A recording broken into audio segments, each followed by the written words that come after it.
Wong duwe bojo ayune ya kaya ngene, mosok aku lali. Yen ora lali ku lho ora mbok tindak saben dina to Kakang Tresno. Aku ku lho kepengin cedhak karo sampean. Lho kepengin dipeluk, kepengin disayang. Dadi cetane kowe pengen tak peluk, pengen tak sayang ngono diajak. Coba arep peluk sapa, arep nyayang sapa yen ora aku bojomu to Kakang? Ya meluk bojone, lah meluk sapa meneh. Bojone sapa sing mbok peluk? Ya bojoku dhewe. Bojomu sing nang kene apa sing nang buri? Ya bojoku sing ning kene aja. Mosok bojoku sing ning buri. Ora ngono lho gone kene bojomu nang buri lho ana bojomu nek kene aku wani nek nang buri aku wedi.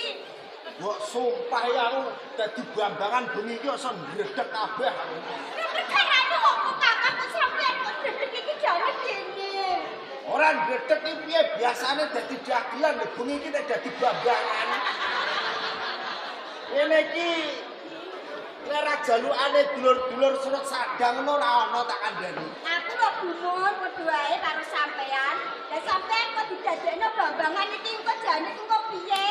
Aku ki kono dhuwur iki kok nek aku mbok ambung tenan aku nek ternoda.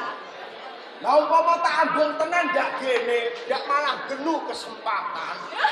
Kuwi kesempatan. Lah aku malah dadi kesempitan.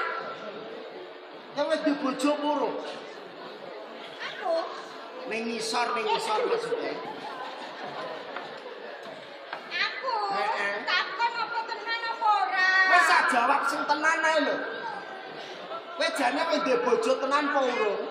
Aku Kakak. Heeh. Lah kok malah guyu-guyu kaya Lastri. Lah wong kaya ngene kok mbok padano kaya Lastri kuwi piye ta?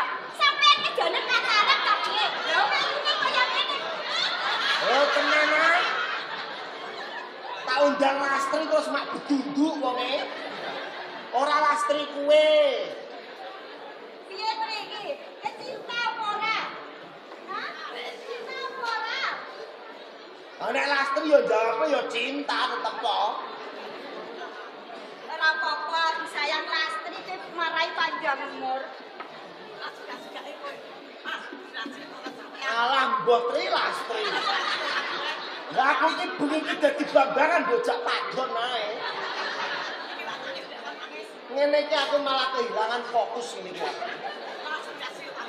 Wes aja guyon, aku tak macak dadi bambangan tenanan. Lha kok aja guyon apa sampean nek nggone kene ku kan melipur, kon guyon kok malah moh guyon. Sing cetha iki ngene diajeng. Piye Kak? Aku tak takon karo sliramu. Takon babakan opo Kakang Tresno? Sakwise kowe bebojoan karo aku, kepiye rasane ngatimu? Perkara kuwi, rasane ngatiku Kakang. Rasane kuwi lho Kakang. Aduh. Kepenak. Ora ngono udah aduh nek nyekeli susu lara piye? Susu? Lah udah aduh susune dipetak-petak terus.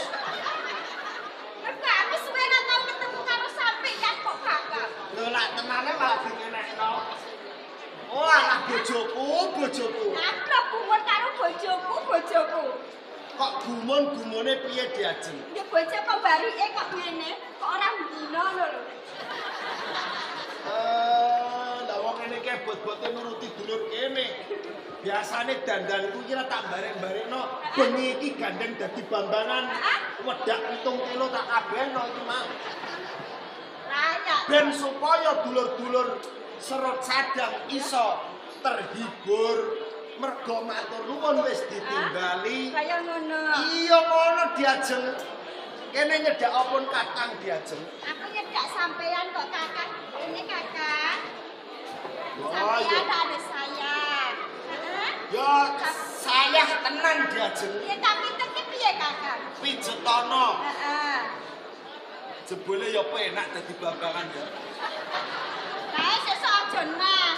Nek lah ora apa-apa aku ndagel ya jane ya wis bosen kok. Aja muni kaya ngono. Lah piye ndagel anggere dina ya nyekeli mik kae. Lah nek kene iki kan iso nyekeli wong wedok barang. Aku iku lho Kakak. Iya ta Diajeng. Aku kangen karo sampean. Semono uga aku ki ya kangen banget karo sliramu. Percaya wae Diajeng. Babakan apa? Nadyan ning jaba kae akeh para wanita sing ayune endah sulistyaning warni. Heeh. Ning ora ana wong wadon sing tak tresnani mung kejaba sliramu. Kaya ngono. Nanging kene nggone njaba kuwi akeh wong wadon sing ayu-ayu ana siji sing mbok senengi lho Kakak. Wong iki lho ora ayu. Nanging wong iki senengane ki nglegakno ati. Ayo kaya ngono sing tak jaluk mula. Sliramu wis dadi bojoku. Tak jaluk wae. Jaluk apa? Saben dina aku wis lelaki karo sampean. Jaluke sampean mesti bakal tak udanani. Banjur sampean jaluk apa meneh? Ya aku njaluk mbok sayang-sayang upama mengko aku apa pengen maeman ya gawekno mangan. Lho, Upama aku pengen ngombe kopi ya gaweke kopi. kaya ngono. Iya kudune dadi bojo ki sing demake karo wong lanang. Iku ngono wis dadi tanggung jawabku, sampean ki ora usah kuwatir. Saiki kare tanggung jawabe sampean. Lah nek tanggung jawabku ngono ya jelas kudu bisa nyeneng-nyenengke garwane. Lah iya, mulane saiki aku kepengin mbok seneng-senengna lho Kakak. Coba kondo wae kowe pengen njaluk tak seneng-senengke kanthi cara kepiye? Kowe njaluk mobil, kowe njaluk perhiasan, jelas aku ora iso nukokno. Lah wong tanggapane lagi 5 dina. Lah entukku dhuwit ya kon ndi? Aku ora kepengin mbok tukokno mobil, ora kepengin mbok tukokno perhiasan. Lah njur kowe njaluk apa Diajeng? Aku njaluk iku. Njaluk iku apa? Iku. Njaluk apa ta Diajeng? Iku Kakak. Lah ya iku lak ya iku ning lak ya diarani. Aku iku denger panggote nanging lali jenenge. Apa lek cacah kok bingung aku. Iku lho Kakak. Wis pokoke sak duweku tetep tak wenehno. Kowe njaluk mulai kok dhuwur kok isor tak wenehno kabeh. Aku senengane njaluk kon tengah. Kaya ngono. Ya wis mumpung sliramu lawan aku lagi bae bobojoan. Mula ing taman kamutren ayo padha andung katresnan ben supaya nggone awak dhewe omah-omah dadi omah-omah sing tentrem. Pancen sing tak jaluk paling Kakak. Aku iki kepengin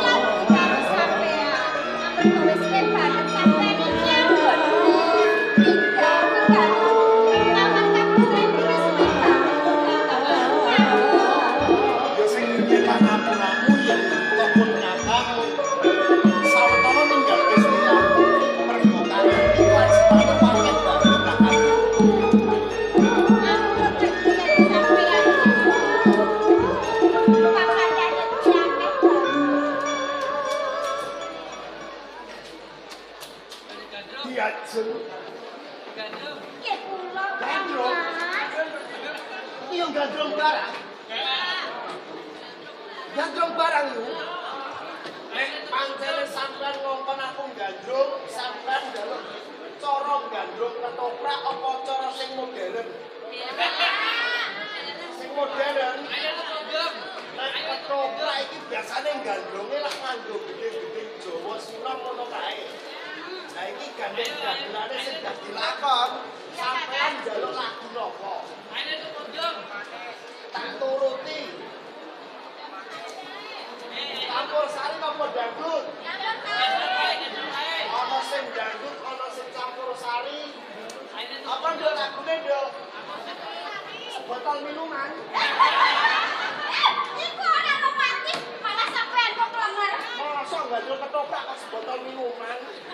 Ya wis, ben sumpah. Iki malah ana babakan gandrung kok tambal ban.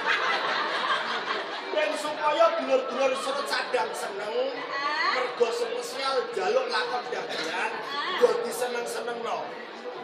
Ini lho iso nyenengno lho Kakak, bisa nglegakno atine masyarakat Serut Sadar.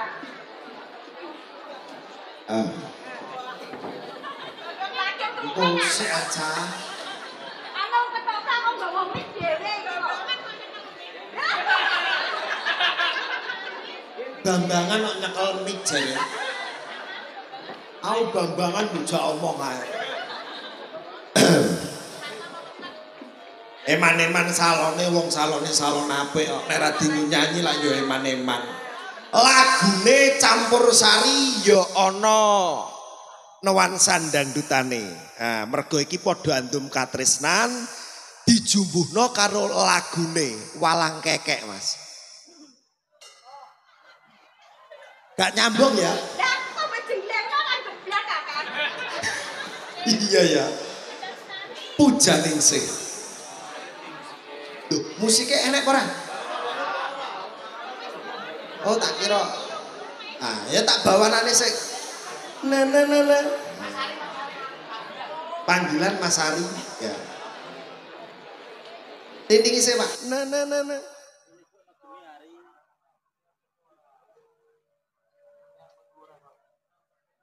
Yen ing tawang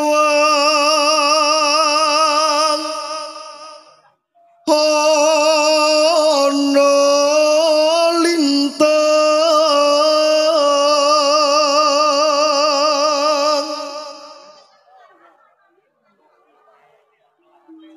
wong asu wong asu oh ya lambe ya sepurane diajeng sepurane.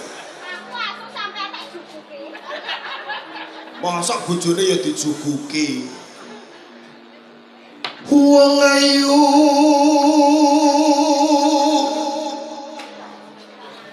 aku ngenteni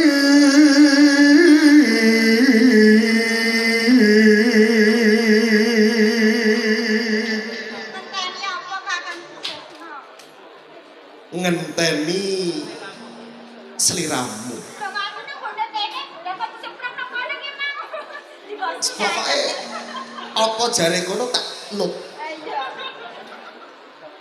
Marang meko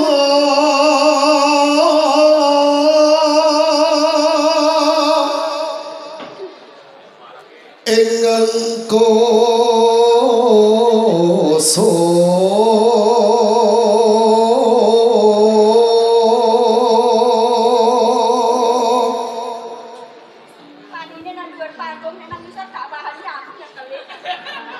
lah nek rawani gene nek ning gone panggung ki bebas. Ha ning ngisor lah gene. Aku nyekeli tanganku nek dipecicili bojoku. Aku ki rong duwe bojo tak kandhani. Duwe bojo? Sumpah lho rong duwe. Sesine sandekmu Mas Supo. Halah iku kancaku turu. Marang meko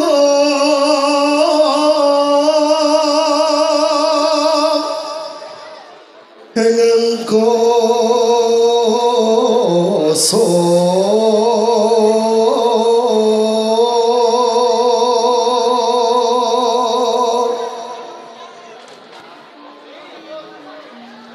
sun tekon wartane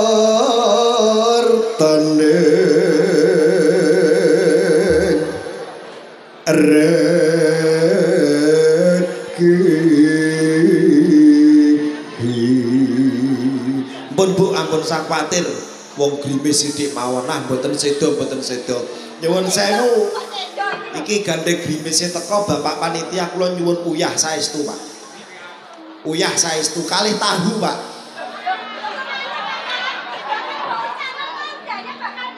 sing arep nambah udan iki ya sapa maksudnya iki nek udan-udan mangan tahu karo uyah iki enak lho Mas sampe nambah udan Alesu janji-janji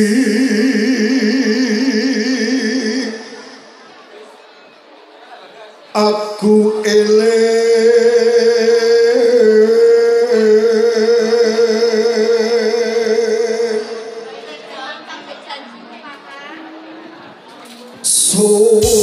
sumadot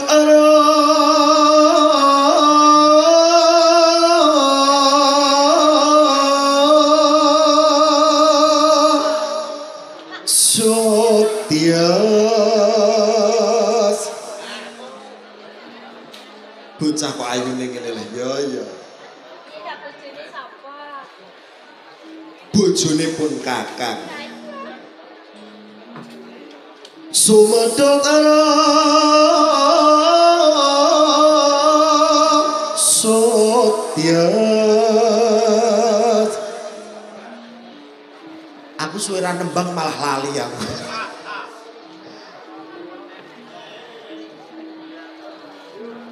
piye Pak aku malah lali Pak nadane sumadot ara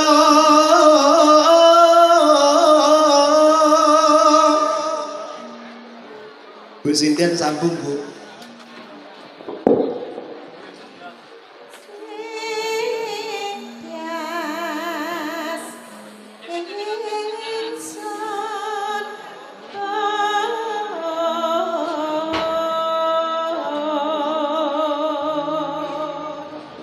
Nemas ingsun prasopo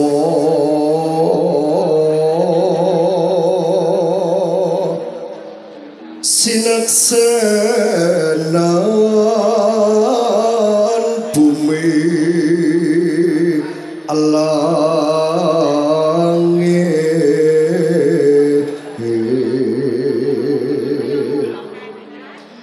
tangis ing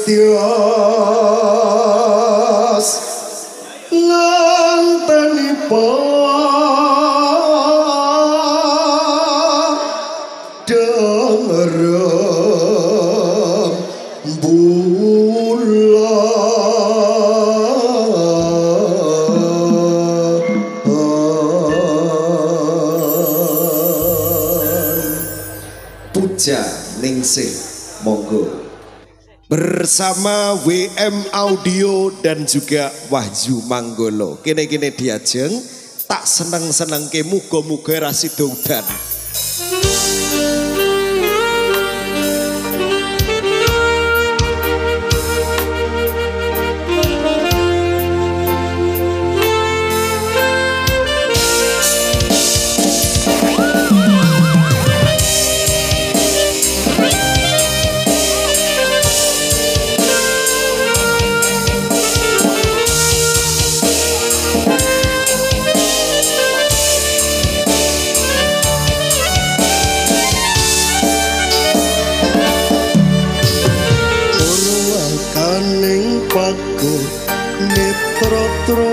Andu natian datang andan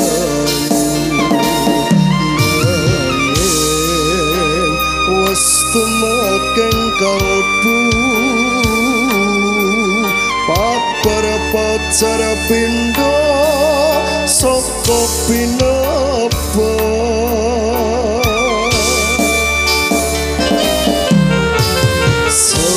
San anjawat kang asta kaya wis antuk swarga opo iya iki tresno kang sanyata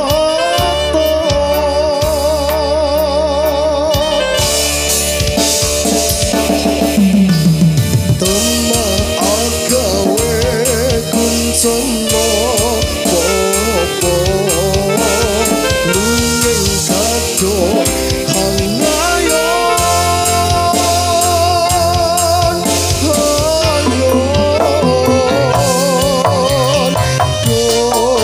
sang mustika nengas moro son kayung yon brenghandiko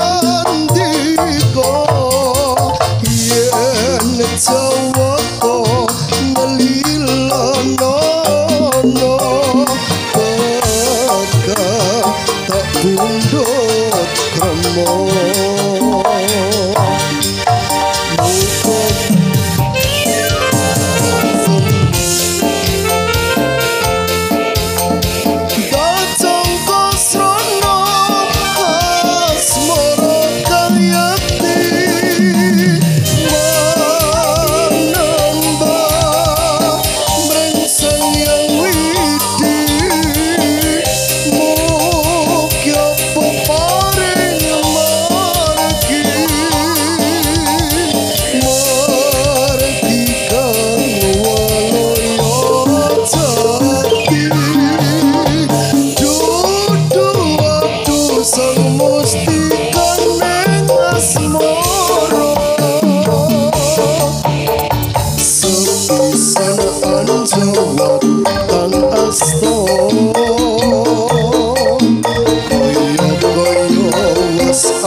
ora ketang kepiye wae sliramu wis tak seneng-senengke ngiras pantes nuruti dulur-dulur serut sadang.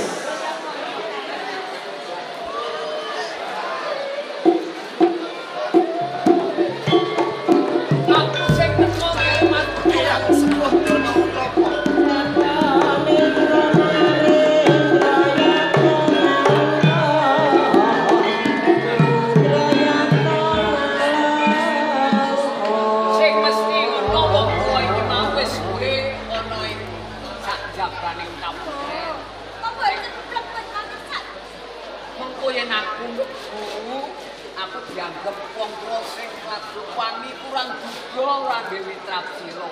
Wong lagi sih sirisian yo ora. Jenengan kok ngene sakit gawe Suromo. Janipun nggih mboten napa-napa Eyang. Niki mau kula kalih garwa kula nembe anggen katresnan. Kersanipun anggen kula bebojoan dados keluarga ingkang rukun.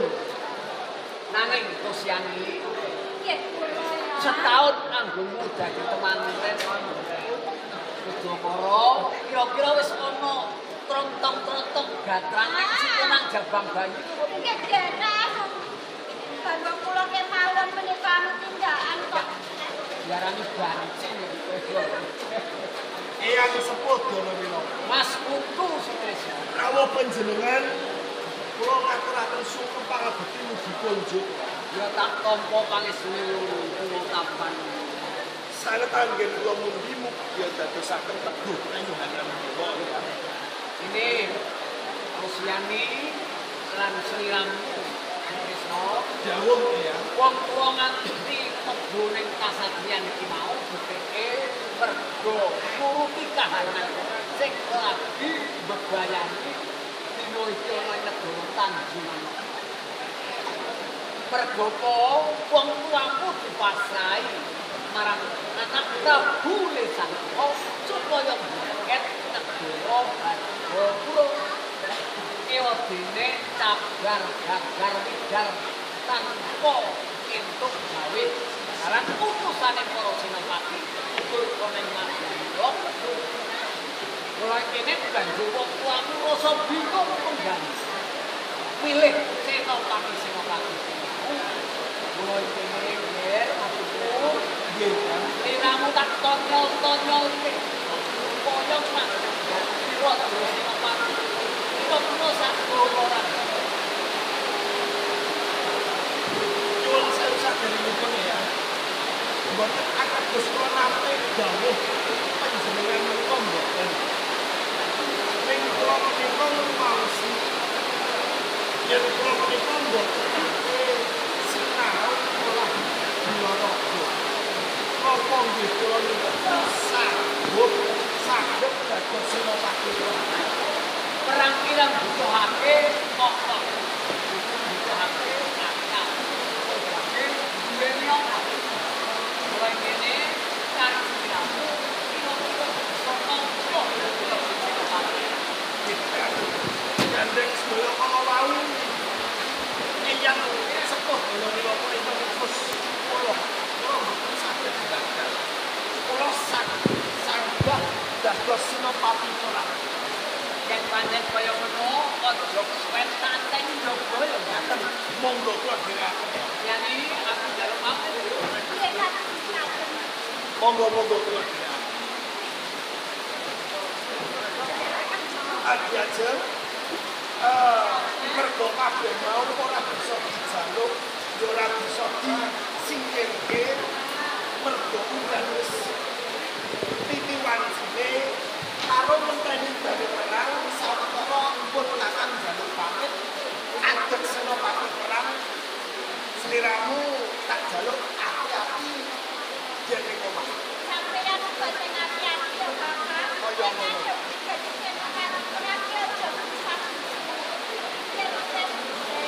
Yo, ya sing ora jaluk pamit. Apa yang penting